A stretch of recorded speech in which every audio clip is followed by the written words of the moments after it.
There are several vulnerable virtual machines available on internet, but the one that I'm working on it in this video was downloaded from TCM website. You have to subscribe to this website if you want to download it there. I've got a virtual machine called the dev, and the first step that I'm going to take in order to attack this machine is to discover its IP address. So that is the virtual machine that is already turned on, and it's called dev here. So what we're going to do exactly is I'm going to just create a terminal and use the command sudo arp scan-l. This command is going to show all of the IP addresses that are available in my network. So the first IP address, 11, is for my router, but this one is for the virtual machine. So now that we know the IP address, we can scan all of the ports of this virtual machine in order to understand which ports are opened and how we can exploit it and how we can attack this machine. So for scanning all of the ports, we need to use the tool which is called Nmap. So Nmap-T4 for the speed of Nmap, -A in order to mention to Nmap that be verbose and mention all of the versions and also mention the type of the OS running on the virtual machine. -P- for scanning all of the ports of this machine, and at the end the IP address of this machine. So I'm going to hit enter, and just we're going to wait a little bit for Nmap to scan all of the ports and find opens. So here we are, we've gotten kind of bunch of open ports. Here we are we've gotten 22 SSH port that's opened, great.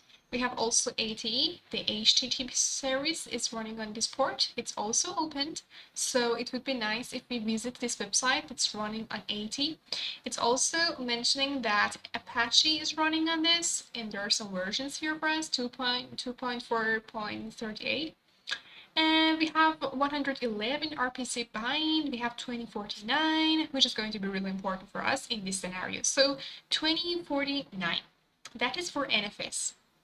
And NFS is a type of file sharing. So it seems that there are some files and there are some directories on this machine that's shared for us.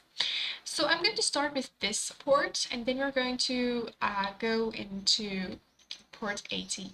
We have also 8080 here, so it's really important to notice that.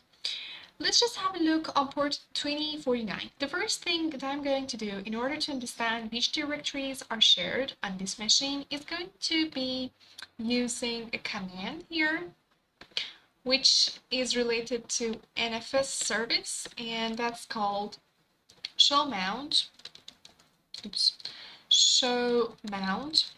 -E, which means it stands for export. It means that it's going to show all of the directories that are exported and that are actually shared on this machine and the IP address of the machine. So I'm going to hit enter, and as you can see, the export list here is this directory. This directory, server NFS, it is shared. Now what we can do, we can mount this shared folder in order to see its content. We have to mount this directory into our own host system, and then we just have access to the shared files. So for doing that, you have to go to the directory which is called mnt mount, and in this directory I'm going to create another directory called shared. And now if I get ls, you can see the shared directory here. We're going to just cd to this directory, and what I'm going to do, I'm going to use a command in order to mount that shared folder into this directory. So that is going to be mount-t, which stands for the type of the sharing, and the type is NFS. Then we need to mention the address of that folder that is shared, which is going to be the IP address of that machine that is running this NFS service on it. Then we need to mention that shared directory, and at the end, the address of our own host system that we want that shared folder to be mounted on. And here it's going to be shared. So now I'm going to hit enter. If I get ls now, you do not see anything here, so you have to just go one step backward and then cd again to the shared. And if you just get ls now, you can see these folders there. Great. I have got a zip folder here and I have already unzipped that, and therefore you can see two other additional files. But I'm going to show you how exactly you can unzip this folder. So the first step might be saying unzip save.zip, but it's not going to work for you because it's going to ask you a password.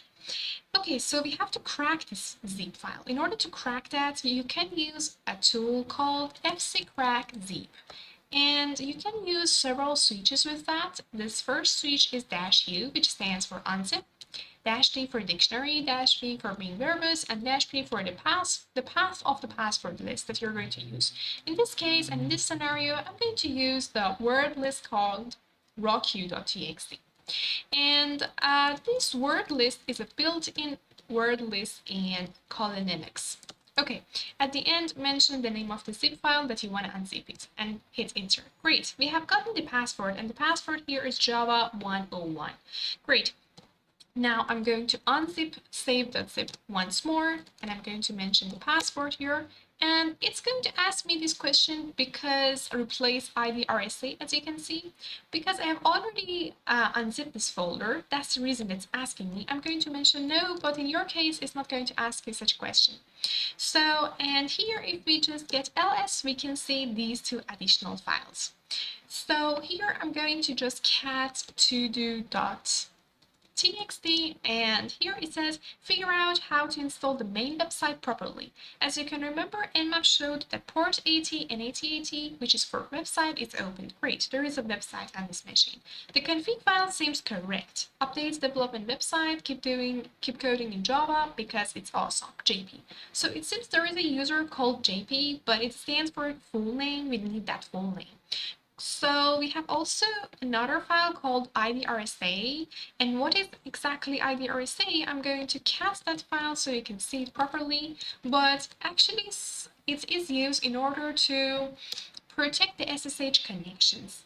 So it's kind of private key. And if you really set such a thing, such a protection for your SSH connection, whenever you want to get connected to SSH, you need to mention this. And you need to give this private key. And that's the IDRSA. Great. As you could remember, Nmap showed that port 2020, which stands for the port of SSH, was opened. So now we can use that command SSH in order to get SSH connection, especially that we have that IDRSA. So I'm going to use -I as a switch that will give the information of IDRSA. I'm going to use JP because that was the username we found in the text to-do text, and at the end the IP address of that machine. So if I hit enter, it's going to ask us some password. But we do not really know exactly if JP is a correct username here. So for more information gathering, we need to go and actually look at the website. For doing that, I'm going to use my Firefox, and I'm going to just have a look on 192.168.1.160, great. And I'm going to just visit this website. The website says Bolt installation error, so that's the thing here. And as you could remember, port 8080 was also opened, so I'm going to just visit that too. And this is going to give us some information about PHP version, about the platforms, and about the versions. So it can be really great source in order to have and gather some information. But what I'm going to do, I want to get information about different directories of this website. I can do that manually, but it's really time consuming. I can say, for example, /admin and /dev and /app, etc. But it's really time consuming to do such a thing. I want to automate that process. For doing that, we need a tool called Ffuf. And I'm going to use that in order to find different directories of this website. So first of all, use sudo and then ffuf-w, which stands for the word list that we're going to use in order to find that directories. User, and I'm going to just give the address of that. Word list, I'm going to use the word list of your browser. Hit tab, and I'm going to use medium.txt, just a colon and pause. That's a keyword we're using for giving a great option to Ffuf. it helps us to enumerate those directories appropriately. And here we have also -u, which stands for URL, the address of that machine. And I'm going to give the IP address and Ffuf again. It will ask me my root password, and here it is. It's going to do its own job, but I'm going to also ask FFUF in order to enumerate other ports directories too. So I'm going to use sudo ffuf again. Here I'm going to change such thing. I'm going to add 8080. It's already written here. I have already done that. Because of this, you can see 8080. So you are going to only add :8080 at the end of the IP address, and you're just going to hit enter at the end. So it's going to do its job, but let's just have a look on the first task. So FFPF has finished its task on looking on different directories of this IP address. Let's just look what it has gathered. Look at 301s. First of all, public source app. What else do we have here? 301 vendor extensions. We can actually go one by one and visit one by one these directories. I have already done that, so I know that app directory is going to be important for us. That's the reason that I'm going to directly search that one. But you can go and just search each of them one by one. And that is app. Here we have gotten different folders. I have already looked at those folders. Database and configuration folders are most of the time the most important ones, but in this case config is going to help me to get some information. This is a special file called config.yaml. So I'm going to open this file, and as you can see here, we have got a username, Bolt, and a password, I love Java. Great. We need actually a password from the SSH connection. So we have the IDRSA in order to establish that SSH connection. We have JP, but we do not know the complete name of that username. And we have the password. Great. So now the only lost piece of information is that username. JP stands for which name exactly? So that's the question. Now I'm going to see if FFUF is finished its job on the second task that we have given it. So the second task, as you can remember, was just searching for the directories of that IP in a port 8080. Here it has found something for us, and that's dev. Great. So we're going to search that too. So this time I'm going to use 8080 at the end and then dev. Great.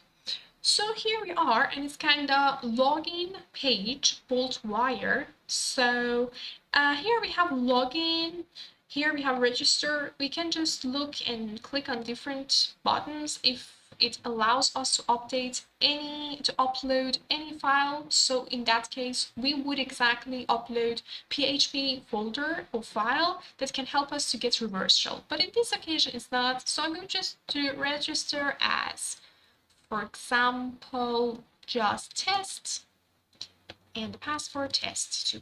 Let's see if it can register us. I don't want to save that. Great, I'm just logged in. Your member account has been successfully created and you're logged in. Great.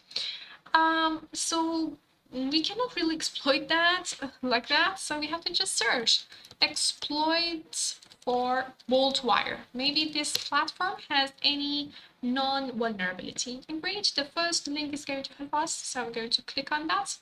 Exploit database, and here, look at here, it says using HTTP GET request, browse to the following page whilst being authenticated user. I am an authenticated user. My name is Test, and the password also is Test. I'm authenticated. I can use this then. This one, as you can see here, is going to just go one step backward in the directories of the Linux machine till it reaches to the directory etc, and then it will just show this password directory for us. Password directory, as you can see, the result is going to show different users of the system for us.